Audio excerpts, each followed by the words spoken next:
Breaking news চলিছো Zubeen গাৰ্গে ন্যায় পাবই মুখ্যমন্ত্ৰী ডক্টৰ হিমন্ত বিশ্ব শৰ্মাই ডাঙৰ মন্তব্য কৰিছে আৰু দিল্লীৰ পৰা ফৰেনসিক প্ৰতিবেদন অহাৰ পিছতে ভিসেৰাৰ ৰিপৰ্ট অহাৰ পিছতে এতিয়া ন্যায় দিয়াৰ প্ৰক্ৰিয়া অধিক ক্ষিপ্ৰতৰ হৈ পৰিছে তদন্ত প্ৰক্ৰিয়া ত্বৰান্বিত হৈছে বুধতে জুবিন গাৰ্গে ন্যায় পাবই কেৱল ইমানেই নহয় সিংগাপুৰৰ পৰা প্ৰবাসী অসমীয়া কেতিয়া আহিব কাইলৈ সিংগাপুৰৰ পৰা প্ৰবাসী অসমীয়া পুনৰ আহিব অসমলৈ আৰু অসমৰ সিআইডিৰ কাৰ্যালয়ত হাজিৰ হ'বই লাগিব আৰু অন্যথা ৰাজ্য চৰকাৰৰ তৰফৰ পৰা কঠোৰ আইনী ব্যৱস্থা গ্ৰহণ কৰা হ'ব জুবিন গাৰ্গক ন্যায় দিবলৈ ৰাজ্যৰ মুখ্যমন্ত্ৰী ডক্টৰ হিমন্ত বিশ্ব শৰ্মাই ডাঙৰ ঘোষণা কৰিছে লৈছে মুঠত টাইম এইট বিগ ব্ৰেকিং আজিৰ দিনটোৰ ডাঙৰ খবৰ জুবিন গাৰ্গৰ ঘটনাৰ তদন্তক লৈ মুখ্যমন্ত্ৰী ডাঙৰ মন্তব্য মুখ্যমন্ত্ৰী ডক্টৰ হিমন্ত বিশ্ব শৰ্মাই ডাঙৰ মন্তব্য কৰিছে জুবিন গাৰ্গৰ ন্যায় সন্দৰ্ভত আকাংক্ষিত গতিৰে আগবাঢ়িছে জুবিন গাৰ্গৰ তদন্ত যিদৰে আশা কৰা হৈছিল সেইদৰে এতিয়া তদন্ত প্ৰক্ৰিয়া আগবাঢ়িছে জুবিন গাৰ্গে ন্যায় পাবই জুবিন গাৰ্গক ন্যায় দিয়াৰ ক্ষেত্ৰত এতিয়া তদন্ত প্ৰক্ৰিয়া অধিক ক্ষিপ্ৰতৰ হৈ পৰিছে ন্যায় পাবই খুব সোনকালে নতুন দিল্লীৰ CFL ল্যাবৰেটৰীয়ে ভিসেৰাৰ ৰিপৰ্ট দিয়াৰ পিছতে ক্ষিপ্ৰতৰ হৈছে তদন্ত ভিসেৰাৰ ৰিপৰ্টৰ পিছত অধিক ক্ষিপ্ৰতৰ হৈ পৰিছে তদন্তত নতুন দিশ বিচাৰি পাইছে এতিয়া CIDয়ে কি নতুন দিশ বিচাৰি পাইছে সেই সন্দৰ্ভত ৰাজ্যৰ মুখ্যমন্ত্ৰীগৰাকীয়ে জনাইছে কম দিনৰ ভিতৰতে জুবিনৰ মৃত্যুৰ হৈতে ঘটনাৰাজি আদালতত প্ৰকাশ পাব গতিকে অসমবাসী মাত্ৰ আৰু কেইটামান দিন অপেক্ষা কৰক কাইলৈ সিংগাপুৰৰ 4 প্ৰবাসী অসমীয়া CIDত হাজিৰ হ'ব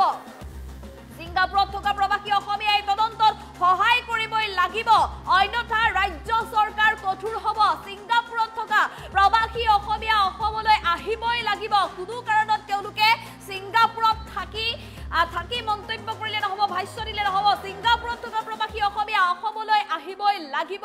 CIDৰ কাৰ্যালয়ত হাজিৰ হ'বই লাগিব অন্যথা আইনৰ জৰিয়তে তেওঁলোকক লৈ অনা হ'ব মুঠতে চৰকাৰে আনিবই CIDৰ কাৰ্যালয়ত হাজিৰ কৰাবই সকলো ভাষ্য লোৱাৰ পিছতে আদালতত সমগ্ৰ তথ্য দিব পৰা যাব এয়া ৰাজ্য চৰকাৰ মুখ্যমন্ত্ৰীগৰাকী আজি ডাঙৰ মন্তব্য কৰিছে জুবিনক ন্যায় দিয়াৰ পথ এতিয়া ত্বৰান্বিত হৈছে জুবিন গাৰ্গে ন্যায় পাবই আৰু ন্যায় দিয়াৰ প্ৰক্ৰিয়াটো এতিয়া ত্বৰান্বিত হৈছে আমি জুবিনক ন্যায় দিয়াৰ কাৰণে সকলো প্ৰকাৰে চেষ্টা কৰিছো সকলো প্ৰকাৰে চেষ্টা কৰি যাম প্ৰতিশ্ৰুতি অনুসৰি নিশ্চিতভাৱে ৰক্ষা কৰিব পাৰিম আমি এয়া মুখ্যমন্ত্ৰী ডক্টৰ হিমন্ত বিশ্ব শৰ্মাই কৈছে যে প্ৰতিশ্ৰুতি ৰক্ষা কৰিবই জুবিন গাৰ্গৰ ঘটনাৰ তদন্তক লৈ মুখ্যমন্ত্ৰী ডক্টৰ হিমন্ত বিশ্ব শৰ্মাৰ ডাঙৰ মন্তব্য সমগ্ৰ অসমবাসী জীৱন অপেক্ষা কৰি আছে জুবিন গাৰ্গৰ ন্যায় লৈ আৰু বিশেষকৈ ৰাজ্যৰ মুখ্যমন্ত্ৰীলৈ সকলোৱে আশা কৰিছে সকলোৰে ভৰসা মুখ্যমন্ত্ৰী ডক্টৰ হিমন্ত বিশ্ব শৰ্মা ন্যায় দিয়াৰ ক্ষেত্ৰত বৰ্তমান গতি কিদৰে আগবাঢ়িছে সেই সন্দৰ্ভত মুখ্যমন্ত্ৰীয়ে ডাঙৰ মন্তব্য কৰিছে আৰু কৈছে যে জুবিন গাৰ্গৰ ঘটনাৰ তদন্তক লৈ কৈছে আকাংক্ষিত গতিৰে আগবাঢ়িছে জুবিন গাৰ্গৰ তদন্ত জুবিন গাৰ্গে ন্যায় পাবই আৰু দিল্লীৰ ফৰেনসিক প্ৰতিবেদন যি আহিছে ভিসেৰাৰ যি ৰিপৰ্ট আহিছে সেই ৰিপৰ্টৰ পিছতে এতিয়া তদন্তকাৰী বিষয়াৰ অধিক সহায় হৈছে জুবিন গাৰ্গক ন্যায় দিয়াৰ প্ৰক্ৰিয়াত অধিক ত্বৰান্বিত হৈছে এতিয়া তদন্ত প্ৰক্ৰিয়া গতিকে শীঘ্ৰেই আদালতত সকলো তথ্য জমা দিয়াৰ পিছতে সমগ্ৰ অসমবাসীক ন্যায় দিব জুবিন গাৰ্গক ন্যায় দিব ৰাজ্যৰ মুখ্যমন্ত্ৰী ডক্টৰ হিমন্ত বিশ্ব শৰ্মাৰ মন্তব্য আছে আমি মন্তব্য আগবঢ়াবলৈ চেষ্টা কৰিছো CFL ল্যাবৰেটৰীয়ে জুবিনৰ মৃত্যুৰ ভিসেৰাৰ ৰিপৰ্ট দিয়াৰ পিছৰ পৰাই এই ঘটনাটোৰ প্ৰতি CIDয়ে ইয়াৰ গোটেই ঘটনাটোৰ ওপৰত এটা নিৰ্দিষ্ট দিশ বিচাৰি পাইছে আৰু মই ভাবো যে খুব কম দিনৰ ভিতৰতে আমি জুবিনৰ মৃত্যুৰ সৈতে জড়িত সমস্ত ঘটনাৰাজি আদালতৰ আগত আমি প্ৰকাশ কৰিব পাৰিম আমি এতিয়া বহুখিনি কনফিডেন্ট হৈছো যে এই তদন্তৰ গতি আকাংক্ষিত গতিৰে আগবাঢ়িছে আৰু আমি নিৰ্ধাৰিত সময়ত আদালতক সমুখ খবৰ আমি জনাব পাৰিম সিংগাপুৰৰ অসমীয়াসকল নহা বাবে আমি মনোকষ্ট পাইছিলো অহাকালি 4জনকৈ সিংগাপুৰৰ প্ৰবাসী অসমীয়া অনুসন্ধানত যোগ দিবৰ বাবে গুৱাহাটীলৈ আহিব অৰ্থাৎ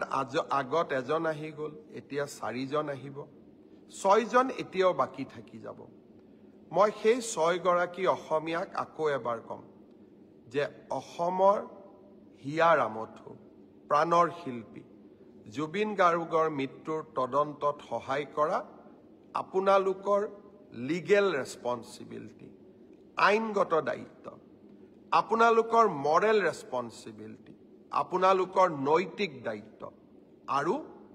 আপোনালোকে অসমলৈ আহিব লাগিবই। যিসকলে অসমলৈ নিজে নাহে তেওঁলোকক কেনেকৈ আনিব লাগে তাৰ বাবেও আমি আইনৰ ব্যৱস্থা ল'বলৈ কুণ্ঠাবোধ নকৰোঁ। মই আশা কৰোঁ আপোনালোকে সোনকালে আহক। আপোনালোকৰ ষ্টেটমেণ্টখিনি লোৱাৰ লগে লগে আমি আদালতক গোটেই ঘটনা অতি সোনকালে জনাবলৈ সক্ষম হ'ম। কাৰণ আকৌ এবাৰ কৈছোঁ, যোৱা কালি CFL দিল্লী ৰিপৰ্ট অহাৰ পিছত এতিয়া আমি বহুত বেছি কনফিডেণ্ট যে জুবিনক ন্যায় দিয়াৰ প্ৰক্ৰিয়া, ন্যায় ন্যায়ালয়ে দিব, কিন্তু ন্যায় দিয়াৰ প্ৰক্ৰিয়াক আমি ত্বৰান্বিত কৰিবলৈ এতিয়া সক্ষম। মই যেনেকৈ প্ৰথম মোৰ ফেচবুক লাইভত কৈছিলোঁ যে জুবিনৰ ঘটনাৰ সম্পূৰ্ণ তদন্ত আমি কৰিম, আমি জুবিনক ন্যায় দিয়াম। আজি মই বহুত আত্মবিশ্বাসী যোৱাকালি CFLৰ ৰিপৰ্ট দেখাৰ পিছত যে হয়, এতিয়া আমি যি আপোনালোকক প্ৰথম দিনা মই প্ৰতিশ্ৰুতি দিছিলোঁ সেই প্ৰতিশ্ৰুতি নিশ্চিতভাৱে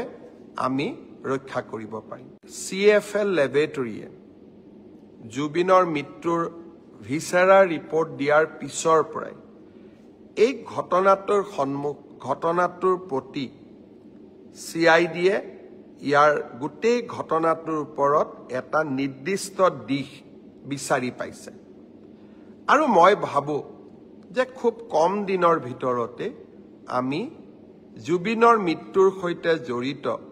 সমস্ত ঘটনাৰ আজি আদালতৰ আগত আমি প্ৰকাশ কৰিব পাৰিম। আমি এতিয়া বহুখিনি কনফিডেণ্ট হৈছোঁ যে এই তদন্তৰ গতি আকাংক্ষিত গতিৰে আগবাঢ়িছে আৰু আমি নিৰ্ধাৰিত সময়ত আদালতক সমূহ খবৰ আমি জনাব পাৰিম। ছিংগাপুৰৰ অসমীয়াসকল নহা বাবে আমি মনোকষ্ট পাইছিলোঁ। অহাকালি 4জনকৈ ছিংগাপুৰৰ প্ৰৱাসী অসমীয়া অনুসন্ধানত যোগ দিবৰ বাবে গুৱাহাটীলৈ আহিব। অৰ্থাৎ আগত এজন আহি গ'ল, এতিয়া 4জন আহিব, 6জন এতিয়াও বাকী থাকি যাব। মই সেই 6গৰাকী অসমীয়াক আকৌ এবাৰ ক'ম যে অসমৰ হিয়া ৰামথু, প্ৰাণৰ শিল্পী জুবিন গাৰ্গৰ মৃত্যুৰ তদন্তত সহায় কৰা আপোনালোকৰ লিগেল ৰেছপন্সিবিলিটি, আইনগত দায়িত্ব, আপোনালোকৰ মৰেল ৰেছপন্সিবিলিটি, আপোনালোকৰ নৈতিক দায়িত্ব আৰু আপোনালোকে অসমলৈ আহিব লাগিবই। যিসকলে অসমলৈ নিজে নাহে তেওঁলোকক কেনেকৈ আনিব লাগে তাৰ বাবেও আমি আইনৰ ব্যৱস্থা ল'বলৈ কুণ্ঠাবোধ নকৰোঁ। মই আশা কৰোঁ আপোনালোকে সোনকালে আহক। আপোনালোকৰ ষ্টেটমেণ্টখিনি লোৱাৰ লগে লগে আমি আদালতক গোটেই ঘটনা অতি সোনকালে জনাবলৈ সক্ষম হ'ম। কাৰণ আকৌ এবাৰ কৈছোঁ, যোৱা কালি CFL দিল্লী ৰিপৰ্ট অহাৰ পিছত এতিয়া আমি বহুত বেছি কনফিডেণ্ট যে জুবিনক ন্যায় দিয়াৰ প্ৰক্ৰিয়া, ন্যায় ন্যায়ালয়ে দিব, কিন্তু ন্যায় দিয়াৰ প্ৰক্ৰিয়াক আমি ত্বৰান্বিত কৰিবলৈ এতিয়া সক্ষম। মই যেনেকৈ প্ৰথম মোৰ ফেচবুক লাইভত কৈছিলোঁ যে জুবিনৰ ঘটনাৰ সম্পূৰ্ণ তদন্ত আমি কৰিম, আমি জুবিনক ন্যায় দিয়াম। আজি মই বহুত আত্মবিশ্বাসী যোৱাকালি CFLৰ ৰিপৰ্ট দেখাৰ পিছত যে হয়, এতিয়া আমি যি আপোনালোকক প্ৰথম দিনা মই প্ৰতিশ্ৰুতি দিছিলোঁ সেই প্ৰতিশ্ৰুতি নিশ্চিতভাৱে আমি ৰক্ষা কৰিব পাৰিম। CFL লেবৰেটৰীয়ে জুবিনৰ মৃত্যুৰ ভিছেৰা ৰিপৰ্ট দিয়াৰ পিছৰ পৰাই এই ঘটনাটোৰ প্ৰতি CIDয়ে ইয়াৰ গোটেই ঘটনাটোৰ ওপৰত এটা নিৰ্দিষ্ট দিশ বিচাৰি পাইছে। আৰু মই ভাবোঁ যে খুব কম দিনৰ ভিতৰতে আমি জুবিনৰ মৃত্যুৰ সৈতে জড়িত সমস্ত ঘটনাৰ আজি আদালতৰ আগত আমি প্ৰকাশ কৰিব পাৰিম। আমি এতিয়া বহুখিনি কনফিডেন্ট হৈছো যে এই তদন্তৰ গতি আকাংক্ষিত গতিৰে আগবাঢ়িছে আৰু আমি নিৰ্ধাৰিত সময়ত আদালতক সমূহ খবৰ আমি জনাব পাৰিম। ছিংগাপুৰৰ অসমীয়াসকল নহা বাবে আমি মনোকষ্ট পাইছিলোঁ। অহাকালি 4জনকৈ ছিংগাপুৰৰ প্ৰবাসী অসমীয়া অনুসন্ধানত যোগ দিবৰ বাবে গুৱাহাটীলৈ আহিব। অৰ্থাৎ আগত এজন আহি গ'ল, এতিয়া 4জন আহিব, 6জন এতিয়াও বাকী থাকি যাব। মই সেই 6গৰাকী অসমীয়াক আকৌ এবাৰ ক'ম যে অসমৰ হিয়া ৰামথু প্ৰাণৰ শিল্পী জুবিন গাৰ্গৰ মৃত্যুৰ তদন্তত সহায় কৰা আপোনালোকৰ লিগেল ৰেছপন্সিবিলিটি, আইনগত দায়িত্ব, আপোনালোকৰ মৰেল ৰেছপন্সিবিলিটি, আপোনালোকৰ নৈতিক দায়িত্ব আৰু আপোনালোকে অসমলৈ আহিব লাগিবই। যিসকলে অসমলৈ নিজে নাহে তেওঁলোকক কেনেকৈ আনিব লাগে তাৰ বাবেও আমি আইনৰ ব্যৱস্থা ল'বলৈ কুণ্ঠাবোধ নকৰোঁ। মই আশা কৰোঁ আপোনালোকে সোনকালে আহক। আপোনালোকৰ ষ্টেটমেণ্টখিনি লোৱাৰ লগে লগে আমি আদালতক গোটেই ঘটনা অতি সোনকালে জনাবলৈ সক্ষম হ'ম। কাৰণ আকৌ এবাৰ কৈছোঁ, যোৱা কালি CFL দিল্লী ৰিপৰ্ট অহাৰ পিছত এতিয়া আমি বহুত বেছি কনফিডেণ্ট যে জুবিনক ন্যায় দিয়াৰ প্ৰক্ৰিয়া, ন্যায় ন্যায়ালয়ে দিব, কিন্তু ন্যায় দিয়াৰ প্ৰক্ৰিয়াক আমি ত্বৰান্বিত কৰিবলৈ এতিয়া সক্ষম। মই যেনেকৈ প্ৰথম মোৰ ফেচবুক লাইভত কৈছিলোঁ যে জুবিনৰ ঘটনাৰ সম্পূৰ্ণ তদন্ত আমি কৰিম, আমি জুবিনক ন্যায় দিয়াম। আজি মই বহুত আত্মবিশ্বাসী যোৱাকালি CFLৰ ৰিপৰ্ট দেখাৰ পিছত যে হয়, এতিয়া আমি যি আপোনালোকক প্ৰথম দিনা মই প্ৰতিশ্ৰুতি দিছিলোঁ সেই প্ৰতিশ্ৰুতি নিশ্চিতভাৱে আমি ৰক্ষা কৰিব পাৰিম। CFL লেবৰেটৰীয়ে জুবিনৰ মৃত্যুৰ ভিছেৰা ৰিপৰ্ট দিয়াৰ পিছৰ পৰাই এই ঘটনাটোৰ প্ৰতি